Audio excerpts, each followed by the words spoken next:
Sure. Hi, everyone. I am so excited for this episode of Quick Conversations with Sarah Auda. As you know, I bring in female voices. We might have some males coming up, but female voices who come from all different corners of the world, all different walks of life, all different industries. And the point is to the point is to infuse a new idea, hopefully some creativity, inspiration, and the deepest parts of me really hopes that hope and resilience are something that come through in the themes that we talk about.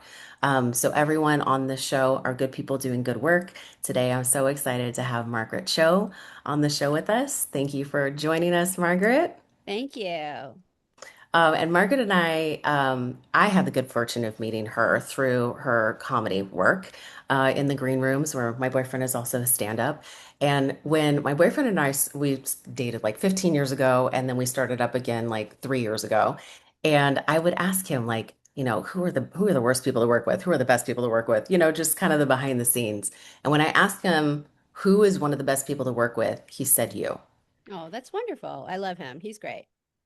And he was like, she is kind and she's authentic. And I mean, you were one of the first A-listers, I think, on his shows like 17 Yeah. years ago or something. Yeah. So it's Yeah. been a long-standing relationship. And my experience of you has just been that you are someone with generosity of spirit. You are kind.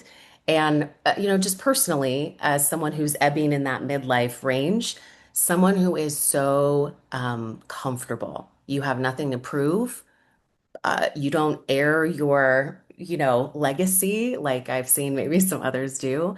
And I just think that that speaks so much to the person that you are Oh, today. thank you. And that's really Thank why I you. wanted to have you as a guest. Yeah. Oh, that and you're my dog's favorite lady, Lucia. She loves Sarah. I love Lucia was the gateway drug. And that's how we started talking in the green room. But Yes. Lucia is truly the most perfect dog I have ever met in my life. And she is just, oh my gosh, look at that face. Yeah, she loves you. She loves you and Brian, but she especially loves Yeah. you. So see, we're energy people. We know the Yes. the, the good vibes.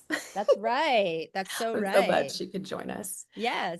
Well, Margaret, I mean, I don't think you need much of an introduction, right? Comedian, actress, singer. Are you also a songwriter? Do Yes. you write music as well? Okay. Yes. Yes. So all of these incredible talents, and then of course your activism work is something that really stands out to me too. I remember when you were doing calls, I can't remember what the program was when Kamala was campaigning, and you and some other comedians were, right, really giving so much time and energy to that. And I just thought, again, just all these pieces of observing how you give back and how generous you are, for educating people and for, I think, even just your who you are. If people are watching, they're learning. Yeah. Thank And you. I just, That's wonderful. I love your impact. Thank you. So along those lines, also being a female founder, I mean, of so many different aspects of your creative life and businesses, the question that I always start with every guest is, from your unique corner of the world, from your experience, and just even here where you are on this awesome couch today, what do you think is one thing people need to know right now? The one thing that people need to know right now is that we all have a voice and we can all participate in what's going on. And that can be directed in any way. That is really what's so amazing about technology and what's amazing about our society now is that everybody has a say. And in a lot of ways, everybody has equal say because of the virality of ideas, because of the way that social media can circulate and take somebody from relative obscurity into worldwide fame in literally seconds. So Mhm. it's important to express that voice. I mean, for me, it's important as a queer woman, as an Asian American, as a progressive person politically. It's a very distressing time with this current administration and all of the rights taken away from, in particular, women, but also trans people and immigrants and all sorts of different kinds of marginalized groups. I think, and to even call women a marginalized group Oh, I know. when we make up more than half of the planet is really insane. So we're not marginalized, yet we are. And let's get out of the margins and get into our dominance. And so this is a really important thing for women to remember and for us to exercise our voice and whatever form that takes. But yeah, that's really important. So, I mean, this leads perfectly into the next question, which is what's in the way of that? And I think this probably has two parts, right? It's what's in the way of people knowing and really identifying that they have a voice in some way. And then the second piece is maybe what's in the way of people actually taking action to let their voice be heard.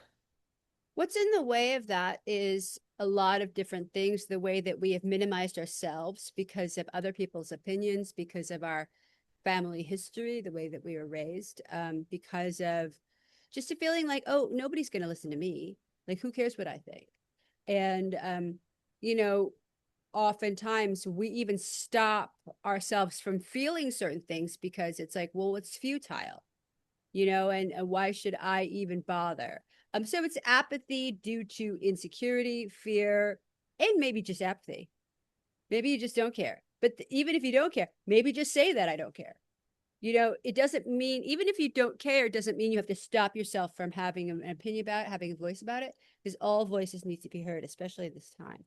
So, but, in particular, I'm speaking to women who have been socialized to be quiet, to not be heard, to allow the men to speak and allow the men to make the decisions. Like, one thing I hate so much is this idea of household voting, that we're Mm. gonna vote as a family. No, we're not. The man is gonna vote, and nobody else has to say it. And that is so offensive to me and so angry. Or this idea of like the Save Act, which won't allow married women who have changed their name to vote. Like, it's like, why are we taking away and dismantling the work of uh, women for hundreds of years who have fought for our rights? So, we are not a marginalized community. We have to take ourselves out of the margins. And part of the margin is this idea that we take a man's name when we get married, that we live under him, that we obey him. And,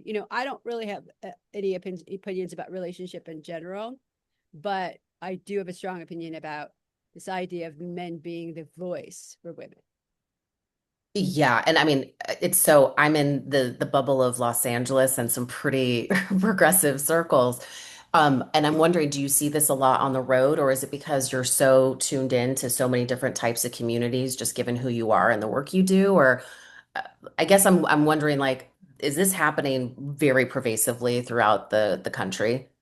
Yeah, I hear it in culture. I see it in culture, and also like the rising culture of trad wives. Hmm. These women who have given up careers and so forth to be a stay-at-home mom. But the fact is, stay-at-home mom is a job. That's a career into itself, including being a trad wife on social media. When you're a trad wife on social media, you're a full-time businesswoman. Hmm. Internet content creators who promote stay-at-home mom lifestyles are full-time businesswomen. They are working 24 hours a day, but yet cosplaying this idea that we're happy in the home, creating our homes. But to project the image of their home, they have to work constantly. So it's a lie within a lie, Hmm. because the labor of raising children and keeping a home is one that takes more than 40 hours a week. You outwork any office work or any sort of 9 to 5, because if you have kids and you have a home that you're trying to put together, you are on your feet and you are working like that to maintain that lie that seeing a stay-at-home mom is not labor. That is definitely labor, and also the labor of publicizing that and creating that as a sort of a social media brand. That's Hmm. labor on top of labor. So you cannot tell me that women's work is worth less. It's the frame that it's in, this idea that it somehow matters less because it's quote unquote gendered women's work. It's Is not a another way. W-2. You're not an No, employee. Well, it's yeah, worse. I mean, I've It's got a worse. 9-year-old and I'm like, I mean, she is my second business, right? There's Yeah, my business and it's a then full time there's job. It's a right, full yeah. time job. Like, it's like above and beyond the greatest business, because where would we be without moms raising kids? Because like we are built by the labor of women. We exist by the labor of women. And so let's actually compensate women. If it's not money in the same tradition, like let's actually give them credit that they deserve, so it's it's I see the sort of things that hold women back in the mindset of what we're being told women's labor is. Emotional labor is labor. Holding together sort of um, the emotional life of a working man is labor, Mhm. and so women do much more labor in the home than men ever do. Yeah. um and it's really profound. Well, what you're tapping on is something I'm always very interested in, which is right, there's a lot of things that are quantified as valuable in the physical aspect. You show up to the job or you do the task or whatever, but we rarely think about like the psychological aspect, the nervous system aspect, the spiritual aspect, whatever that might mean for someone, right? But there's a whole universe. I mean, this phrase going around right now called mental load. Like I heard Hmm. it and immediately felt it in my body. I'm like, I know exactly what that is, right? Yeah. So the mental load that women especially are holding, and a lot of my clients are running businesses and are successful and scaling, and also looking at how they can be, deeply invested in not necessarily the traditional, trad wife thing, but how can I be present at home? Because I'm also raising future adults and how they think and how they engage is going to mean something about our history at some point, right? Hmm. So, where am I going with this? Um, I'm curious. I want to go back to something you said about like the voices, right, that can be heard within even seconds sometimes, and how quickly voices can be elevated or found. Who are some voices that you're really enjoying right now? What are you seeing? Who are some names of people or some I movements? I love what AOC is doing, documenting her journey, freezing her eggs. What a great thing. Like, showing women's autonomy, this powerful woman, one of the most powerful women in American politics. I'm taking the time for myself and my future family and my body, and I'm sharing it on social media. I'm showing you that without shame, I can present this to you, and also showing the realistic things like injecting herself with the different hormones. Like, this is the reality of what this looks like. If you want to go on this journey, I'm going to. And so that is so rare. I've never seen Mm, anybody do that on social media. I've never seen a political figure do that. And somebody so important to the Democratic Party and to the Republican Party, frankly, because she's so demonized. And hmm how are they going to demonize this? Because they're the pro-life party, they're the we need more children party. How are they going to demonize? Then they're calling her grotesque for projecting this. I think it's the most genius idea, mm, you know, and actually showing the inner workings of American healthcare when it comes to fertility, when it comes to women's health. Um, it's a powerful tool, but also it's a great journey for her. She's gonna be a great mom, and what lucky kids have a mom like that, and what lucky Americans to be able to have a public servant go on this journey publicly in a way that is unique and funny and optimistic, that we're going to live in a world where those children are going to be raised and have a great time. So I think that among things that I've seen politically, like that's been like the most inspiring. I love Tammy Duckworth, who just criticizes Trump from that wheelchair with her she got shot down in warfare in a flying a Black Hawk helicopter, badass, yeah. shot down during war, and sits in her wheelchair and just demands more from our government for veterans, for women, and she's Asian American. It's like the hero doesn't even, that's not, it's too small of a word. 4 letters doesn't even cut it. Like how majestic. What a leader. I mean, she should be president, obviously, but Mm. for somebody to have overcome losing half your body in a war, which was also a needless war, which we all know, again and again, we're in a needless war. But yeah, for fighting on behalf of veterans, for fighting on behalf of this country, for women, for Asian Americans, she's a true star. Mm.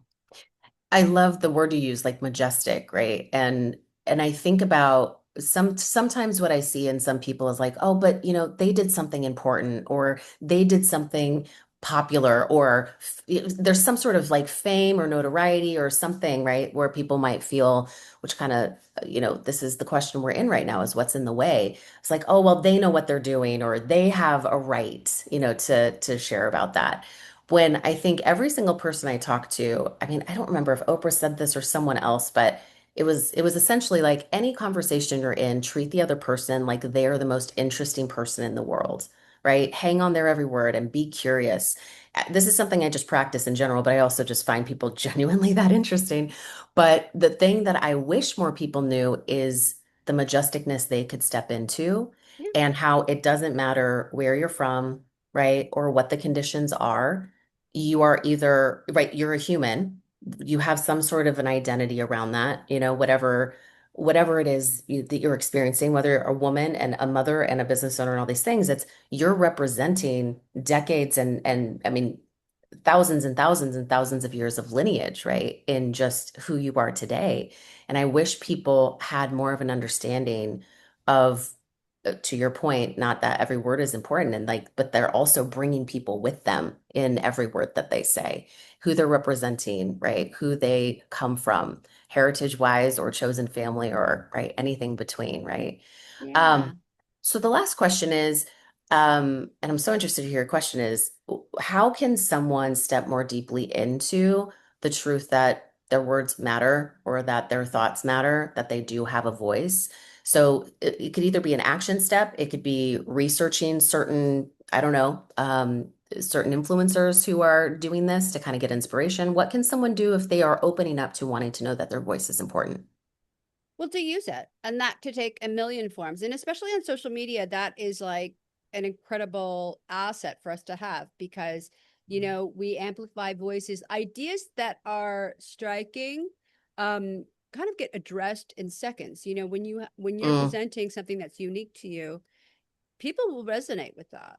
And that's why people go viral for the right reasons. I mean, there's a lot of people going viral for the wrong reasons, and we see that. And that's kind of a tragic element of what power exists in social media, but we can harness it for good. If you have an idea or a thought or an opinion, you should project that and put it out there, whether it's in a social media, whether it's in a Substack, whether it's, there's so many ways to share, and whether it's kind of visually, whether it's in thought, sort of like words presented. So you have threads, which I think is kind of like the maybe the heir to what Twitter was, but that we have a place where we can present our ideas and get encouragement, which is what or mm, dissent, which is valuable too. I mean, if it's not from a bot, but it's mhm. like we Yeah. have a chance to put the idea out there. And you never know, that idea could help somebody. It likely will. If you are holding something deeply felt, it's going to help you to get it out. Mhm. Awesome. Well, and I know you also repost and elevate other, right, other people who are speaking on there too. And your content's great. So everyone watching, you should be following Margaret on Instagram. Where else is your presence online where people can follow you? I'm on TikTok at the Okay. Margaret Show, Okay. and I'm online in general at my website, margaretcho.com. Great. Awesome. And how is your tour going, by the way, before we It's close going out well. here? Mhm.